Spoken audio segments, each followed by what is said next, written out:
देखिए मनीष जी, अगर हम जोबट उपचुनाव की बात करें तो अगर झाबुआ लिहाज दोनों जिलों की बात करें तो यहाँ पर जो चुनाव का जो माहौल है वो धीरे धीरे बनता है। अभी हम कह सकते हैं कि चुनाव का जो प्रचार है, जो उत्साह है, वो अभी अपने चरम पर नहीं पहुँचा है। भले ही बीजेपी की ओर से बड़े नेता इस मैदान में आ चुके हैं।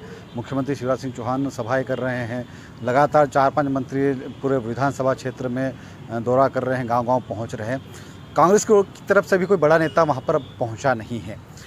तो लेकिन मुझे लगता है कि आने वाले जो 24-25 के बाद में ये एक आप देखेंगे कि जो प्रचार है दोनों पार्टियों में बीच में, बड़े नेताओं के बीच में जो कहेंगे प्रचार का मुकाबला होने जा रहा है। जानकारी ये भी है कि पूर्व मुख्यमंत्री कांग्रेस की ओर से कमलनाथ भी पहुंचेंगे, वे सभाएं करेंगे और कांग्रेस की ओर से पूर्व मंत्री हैं वो भी लगातार चुनाव प्रचार में उतरे हुए हैं। लेकिन बड़े नेताओं शायद अब जो है 24 तारीख के बाद में एंट्री हो सकती है। बीजेपी ने भी रणनीति बनाई है, एक बार फिर से शायद जो मुख्यमंत्री शिवराज सिंह चौहान वे फिर से जोबड़ उपचुनाव में प्रचार करने पहुंच सकते हैं। तो अभी जो माहौल है जोबड़ उपचुनाव का वो धीरे धीरे अब उस ओर पहुंच रहा है और 30 अक्टूबर को मतदान होना है। तो जनता के मन में क्या है तो 2 नवंबर को ही पता चलेगा। लेकिन अगर मोटी मोटी बात करें तो दोनों ही दलों की ओर से कैंडिडेट भी मैदान में हैं। दोनों सोशल मीडिया पर जंग दोनों के बीच में काफ़ी चल रही है। दोनों ही जो दल हैं वो एक दूसरे की वीडियो या कुछ पुरानी पोस्टें वायरल कर रहे हैं। जैसे आप सुलोचना रावत को देख लीजिए, वे महेश पटेल के 2018 वाले जो बयान है वो वक्तव्य उनको वायरल कर रहे हैं कि उस वक्त उनको टिकट क्यों नहीं मिला था, वो क्यों भुरिया परिवार के खिलाफ बने हुए थे। तो सुलोचना को लेकर कांग्रेस लगातार हमला कर रही है। कल भी एक वीडियो सामने आया था जिसमें ये बताया जा रहा था कि कुछ गांव के लोगों ने वहां पर जब मंत्री प्रचार करने पहुंचे थे तो उनका विरोध किया गया था। तो अपनी अपनी तरीके से जोबट का उपचुनाव है, जो जोबट की जंग है उसको लड़ा जा रहा है और दोनों ही पार्टियों के जो दिग्गज हैं वो मैदान में हैं। अब जनता के मन में क्या है, जनता किसे चुनती है, ये तो 30 तारीख को जब मतदान होगा उसके बाद जब 2 नवंबर को परिणाम आएंगे तभी साफ हो पाएगा। देखिए बिल्कुल, इस समय जो चुनाव है, उपचुनाव, एक तरफ सरकार लड़ रही है, एक तरफ विपक्ष लड़ रहा है। सरकार कितनी मुस्तैद है चुनाव को लेकर के, मंत्री लगे हुए हैं, मुख्यमंत्री दौरा कर चुके हैं जोबट के, खास तौर पर जो कांग्रेस का गढ़ माना जाता है वहीं पर मुख्यमंत्री ने सभाएं करी है। रात्रि विश्राम आप देखिए कि कठीवाड़ा के जो भाभरा से करीब 5-7 किलोमीटर दूर है वहाँ किया है, क्योंकि कुल मिलाकर भारतीय जनता पार्टी ये बताना चाहती है कि आदिवासी हितों का अगर कोई दल समर्थन करता है तो वह है भारतीय जनता पार्टी।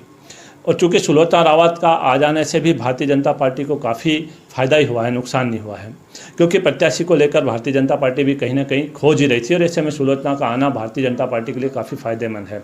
अब बात करते हैं हम कांग्रेस की, तो देखिए कांग्रेस अंदर के अंदर चुनाव प्रचार कर रही है। भारतीय जनता पार्टी अगर उसको हल्के में लेती है तो भारतीय जनता पार्टी कहीं ना कहीं चूक होगी, क्योंकि आप चुनाव का बैलेंस, जैसे मैं घुमा हूँ क्षेत्र में, 50-51 चल रहा है, कहीं सुलोचना भारी है, कहीं महेश पटेल भारी है। आप ये अभी नहीं कह सकते कि एक तरफा जीत किसी की हो।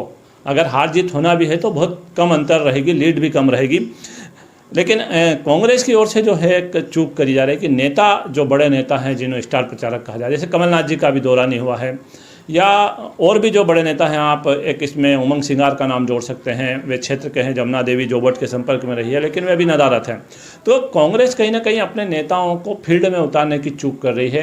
वह यह सोच रही है कि हम भारतीय जनता पार्टी से जो प्रत्याशी कांग्रेस से आई है उसका ज़्यादा फर्क नहीं पड़ेगा। महेश पटेल एक लीड करने वाले जिलाध्यक्ष रहे हैं, लेकिन कांग्रेस यह चूक जरूर कर रही है कि कांग्रेस को अपने नेताओं को उतारना चाहिए, जो खासतौर पर बीजेपी का गढ़ है।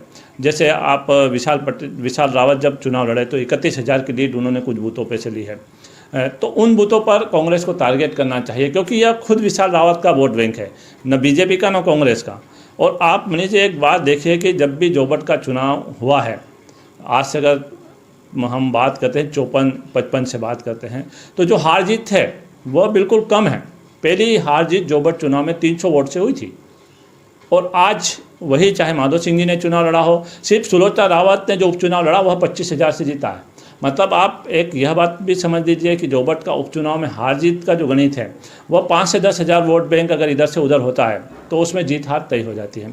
तो अभी हम जो देख रहे हैं कि 50-51 का जो चुनाव चल रहा है, 25 तारीख के बाद कहीं ना कहीं इसमें तेज़ी आएगी। हो सकता है कांग्रेस, जैसे कमलनाथ जी आने वाले हैं, जहाँ तक बीजेपी भी है, एक बार और मुख्यमंत्री को बुला सकती है। देखा जाए अगर परिदृश्य में ओवरऑल देखते हैं तो ये मुकाबला भाजपा ने एक तरह से कांग्रेस वर्सेस कांग्रेस ही कर दिया है। क्योंकि सुलोचना को लाके जो जिस तरह का दाव खेला है उन्होंने, और आपने देखा होगा उपचुनाव जब चुनाव हुए थे, पिछले चुनाव हुए थे, उसमें विशाल रावत निर्दलीय भी लड़े थे, उन्होंने अच्छी खासे वोट भी लिए थे। तो उसके अनुरूप अगर उन्होंने कुछ गणित जो लगाई होगी अपनी, तो उस हिसाब से सुलोचना थोड़ी सी भारी पड़ती है। पर उसमें एक दिक्कत ये है कि जो बीजेपी के दूसरे लीडर हैं, बड़े लीडर हैं वहाँ, वो सुलोचना को कितना सपोर्ट करते हैं अंदरूनी रूप से, बाहरी रूप से, क्योंकि सतही तौर पे तो सब साथ ही दिखते हैं चुनाव में, लेकिन जो अंदरूनी रूप से अगर कितना सपोर्ट करते हैं उससे बहुत कुछ निर्भर करेगा। और महेश पटेल की बात करें तो महेश पटेल अपने आप में अलीराजपुर में तो अच्छे खासे उनके कद्दावर नेता रहे हैं। अब चूँकि उनसे अगर देखा जाए तो कांतिलाल भूरिया जी से कहीं कहीं थोड़ी बहुत मतभेद रहे हैं उनके, तो वैसे भूरिया जी उनको पूरा सपोर्ट कर रहे हैं, विक्रांत भी लगे हुए हैं चुनाव में। पर महेश पटेल एक तरह से जोबट में थोड़ा से बाहरी भी हो जाते हैं, तो वो अपने फेवर में किन किन को ला पाते हैं उस पर भी बहुत कुछ निर्भर करेगा। दोनों जो नेता हैं महेश पटेल और सुलोचना रावत मंझे हुए नेता हैं, और सुलोचना रावत अपने अनुभव से लड़ रही हैं, उनके साथ उनका बेटा है, युवा है।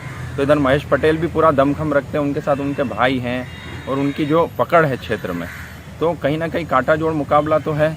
और महेश पटेल कितना लीड लेते हैं या सुलोचना कितना अपने जो कांग्रेसी लोग हैं उनको कितना अपने पक्ष में अंदरूनी रूप से खड़ा कर पाती है, उस पर भी बहुत कुछ निर्भर करता है। परिणाम तो देखो वो आ ही रही है तारीख, जल्दी आपको पता लगेगा कि किसका पलड़ा भारी रहा है।